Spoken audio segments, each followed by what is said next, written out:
Hi everyone and welcome back to the first official video I am recording here in my studio after coming back from Sweden back home here to Taiwan. I know that a lot of you were very confused when I recorded that video saying that I may not actually even come back here to Taiwan. But then only a few days later, a lot more of you were even more confused when I released that video saying that I am now back here in Taiwan, and to add to this, the fact that I have actually been here in Taiwan for a few weeks already, ever since Pelosi came here to Taiwan several weeks ago. But to my defense, it is very hard to be a full-time traveling YouTuber trying to go between Sweden and Taiwan, and sometimes my real-life timeline and my YouTube/social media timeline don't really go hand in hand. In fact, although I am now 100% physically back home here in Taiwan, both my videos and my mindset are actually still back home in Sweden, with several Taiwanese food eating videos coming up on this channel. So please, if that is something that you want to see, please do remember to subscribe to this channel and also like these videos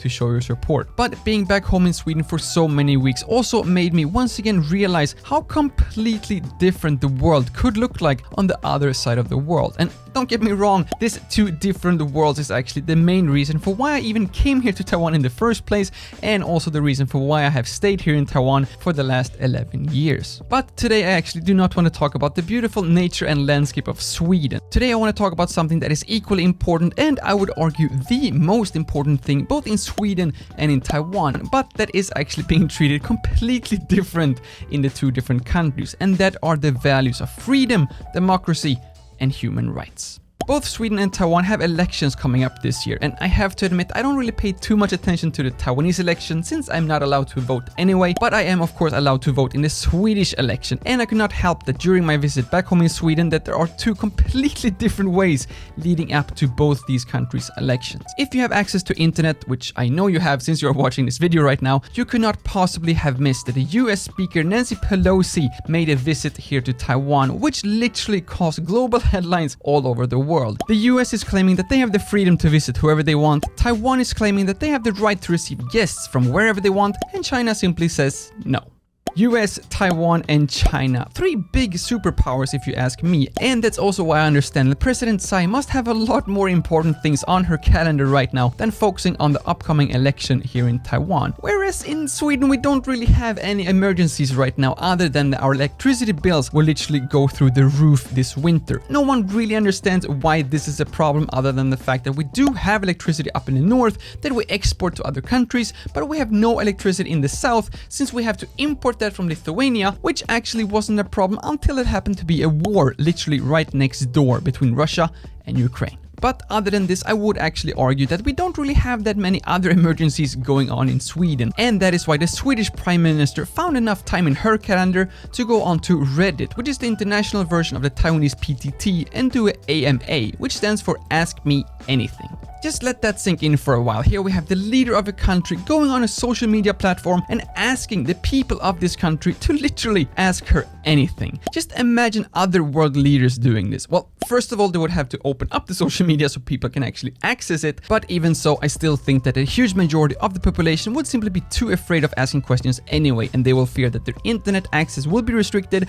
or may even start to fear for their lives. But thankfully not in Sweden. So when the Swedish Prime Minister goes online and asks the people of Sweden to ask her anything, we do actually ask her anything we want. For example, the number one, by far most upvoted question on this whole forum was, why don't you make cannabis legal? Followed up with kebab sauce. Where do you find the best one, and do you prefer mild, strong, or mixed? And of course, the Swedish Prime Minister took her responsibility as the leader of the country and said that the best kebab sauce, which is the sauce we put on our Swedish kebab pizza, is actually the one at her mom's local pizzeria. But she has not actually tried the one in Jönköping, which is the city I actually studied in, and which is world famous, at least in Sweden, for having the best kebab sauce you can ever put on a Swedish pizza.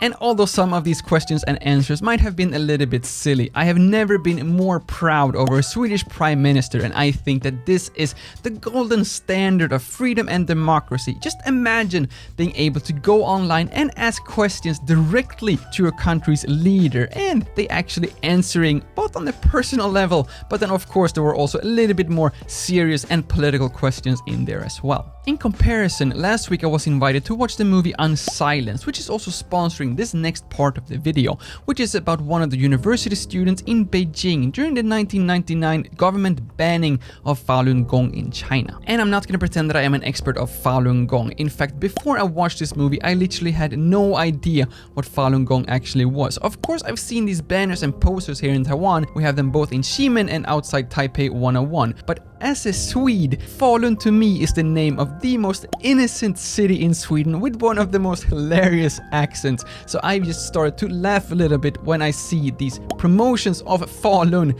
here in the middle of Taipei. And actually, the movie itself doesn't focus that much about Falun Gong itself, other than just giving you all the information you need in order to follow along on the plot. But it actually feels a little bit more like a spy movie than a movie following this reporter and these university students around as they are trying to follow their heart and standing up for their truth and beliefs. And for someone like me who is a little bit more fan of the Western style movies and not that much in touch with the Asian or Chinese history and culture, I think that this movie was a great example on how you can actually make something educational, since this is a movie based on true events, but also make it interesting even for someone who doesn't really have that much interest in this type of culture and history to begin with. And I also think it is a very, very important movie talking about these human rights, freedom and democracy, which is something that me as a Swede has taken for granted for these past 32 years, which is why I think that this movie deserves your full attention by you going and watching it in the cinema without you sitting at home scrolling on your phone up and down and left and right, because you do not want to miss a single scene or a single quote from this movie. For example, one of my absolute favorite quotes from this movie, which is something that actually made me think and that I have been thinking about since I watched this in the cinema myself, went something along the lines of, "You're only one person. How much do you think you can actually change?" And the reply being, "At least I can't be changed."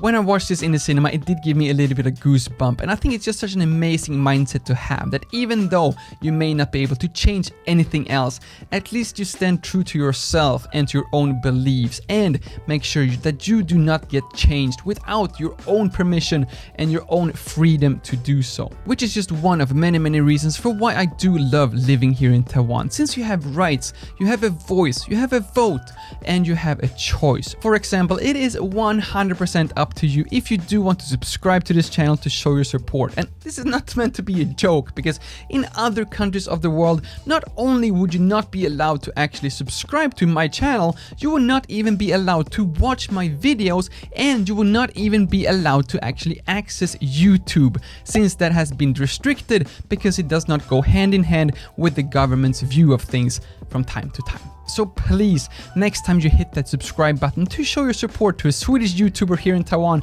or maybe you want to even support him a little bit more by joining his YouTube channel membership, so he can continue making more and more videos about Taiwan, about living in Taiwan, and about the life in Taiwan as a foreigner. Not only are you actually supporting this specific YouTuber here in Taiwan, you are also using your rights and your freedom, which is not something we should take for granted here in Taiwan. Thank you all so much for watching. My name is Lukas. Starts with L as in like, ends with S as in subscribe. Please do both, and see you all in the next one.